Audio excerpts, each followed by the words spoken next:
39 kilometers, 20% of all oil on Earth. 35 million years of geological destiny.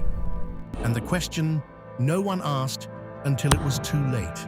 Somewhere between Iran and Oman, a ship carrying enough crude oil to power 1 million homes for a week is crossing a strip of water you could drive across in under an hour.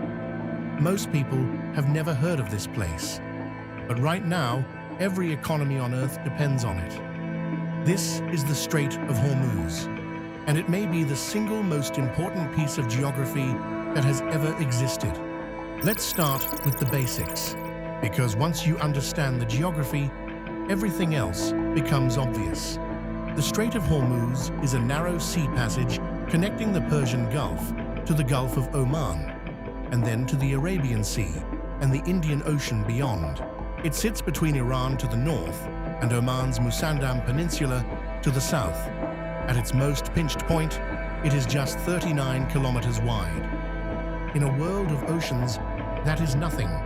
That is barely the distance from one side of London to the other. And yet, those 39 kilometers are the only exit from the Persian Gulf.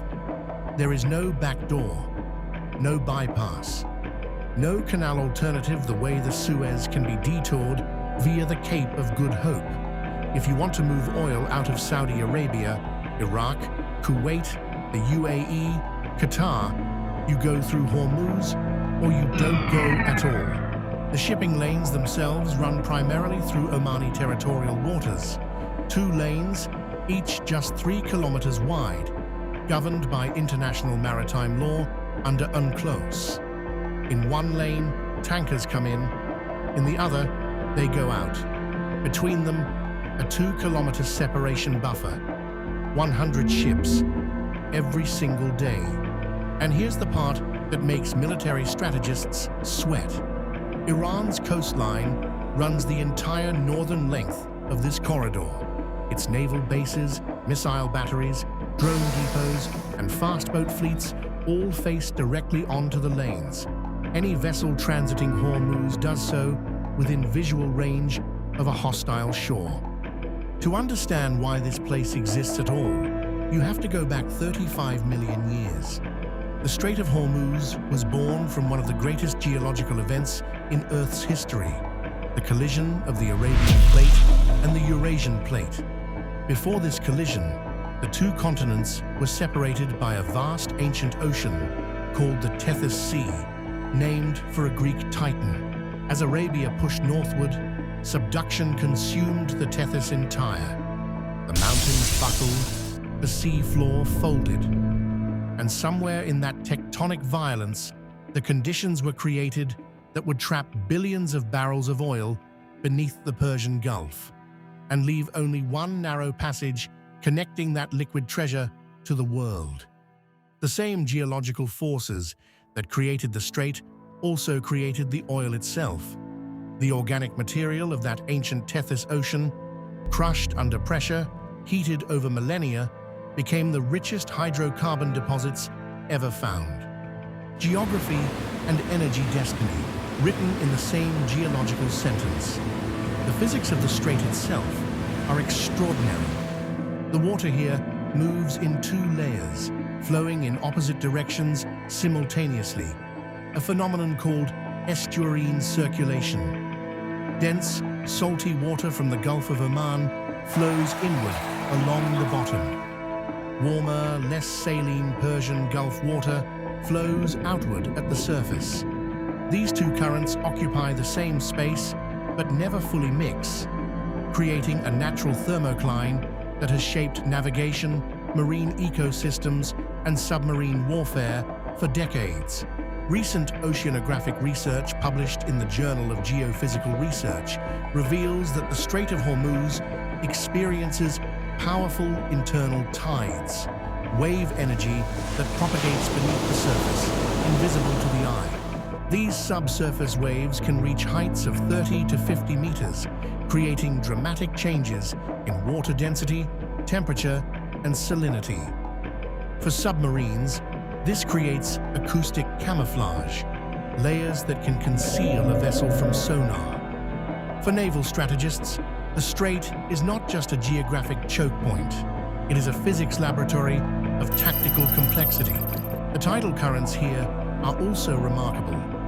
Semi-diurnal tides, 2 full cycles per day, create strong, predictable flows that ancient navigators memorized and modern tanker captains still respect. The Persian Gulf breathes with the tides, and Hormuz is where it exhales. But the Strait of Hormuz is not only a product of physics and geology. It is one of the most ancient sacred thresholds on Earth. In ancient Persian religious tradition, the strait was seen as the passage of Ahura Mazda, the supreme deity of Zoroastrianism, the god of light and truth. The water was not merely navigable space. It was a sacred threshold between the protected inner world of the Persian Empire and the wild outer sea. To cross it was to leave the sacred behind. The name Hormuz itself descends from Ahura Mazda, transformed over centuries of language evolution from Ahura, Hora, Hormuz. The divine was encoded in the geography itself. Ancient maps referred to this passage as Bab as-Salam, the Gate of Peace in Arabic, a name so poetically at odds with its modern history that it almost sounds like prophecy in reverse. For 4,000 years, every civilization that rose to power in the ancient world understood exactly what this gate was worth. Sumer, Elam, the Achaemenid Persians, the Parthians, the Sassanids, all built their wealth partly on control of what moved through this narrow passage: silk, spices, frankincense, indigo, dates, and eventually, oil. In 1507, the Portuguese arrived and seized the island of Hormuz, a small speck of land just off the Iranian coast, positioned like a cork in the bottle. For over a century, they controlled the strait and extracted extraordinary wealth from every ship that passed. Then in 1622, the Persians and the British East India Company united to expel them, the British providing naval power in exchange for trading contracts. Control of Hormuz meant control of half the world's known trade routes. The prize was worth any alliance. The British Empire held effective control of Hormuz for 150 years after that. They suppressed piracy, policed shipping lanes, and built a global economic order around the assumption that this water would always be open.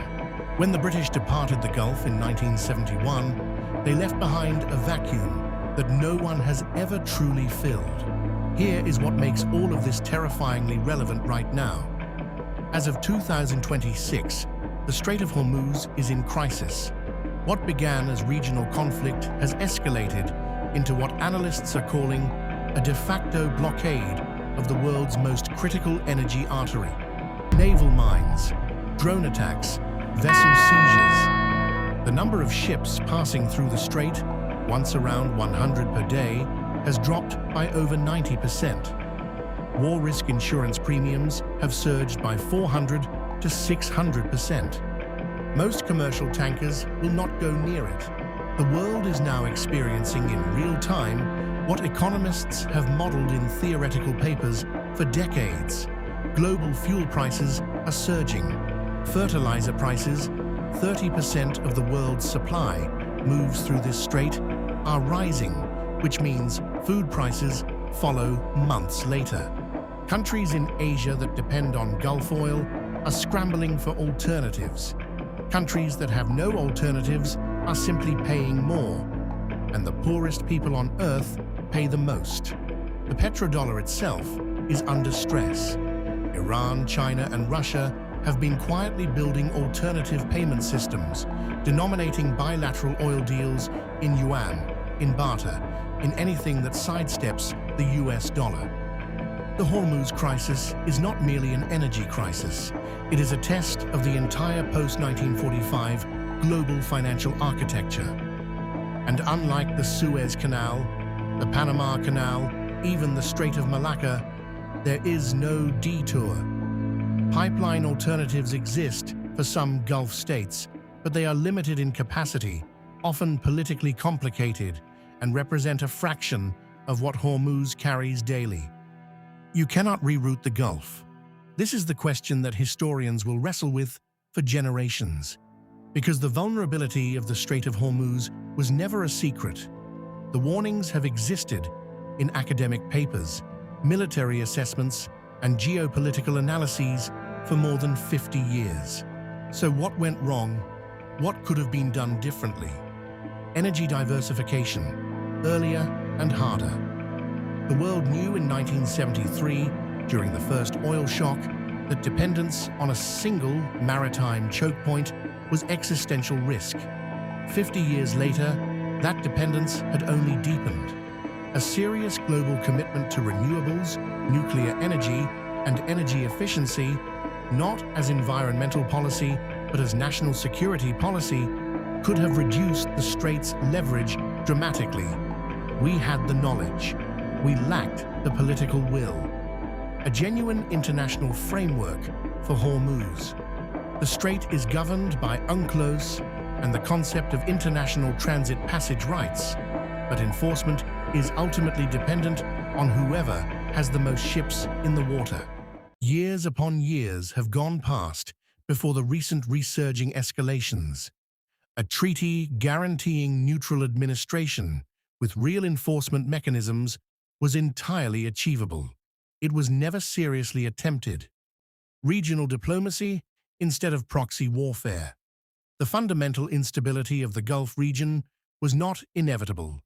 Decades of external powers treating the Gulf as a chessboard, arming competing factions, sanctioning rather than engaging Iran, choosing military solutions over diplomatic architecture, produced the conditions for this crisis.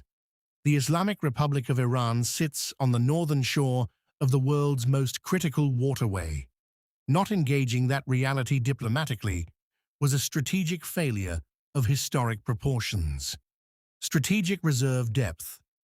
The International Energy Agency's Strategic Petroleum Reserve System was designed exactly for moments like this, but reserve builds were inconsistent. Political short-termism meant reserves were drawn down for price management rather than preserved for genuine supply shocks. The buffer was never as deep as the vulnerability demanded.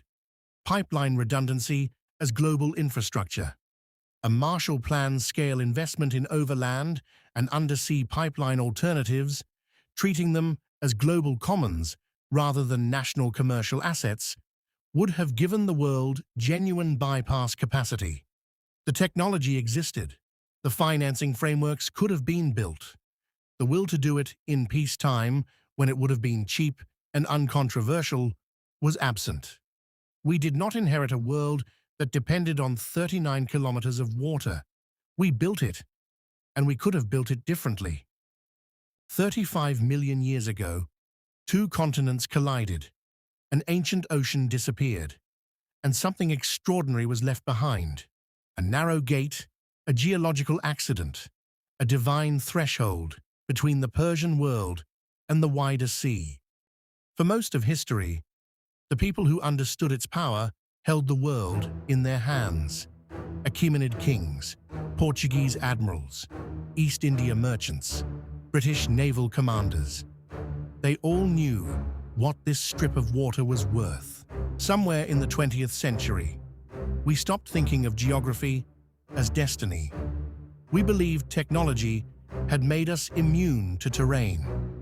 We built a global economy on the assumption that narrow passages would always be open, that rational actors would always choose commerce over conflict, that the gate of peace would always live up to its name. We were wrong.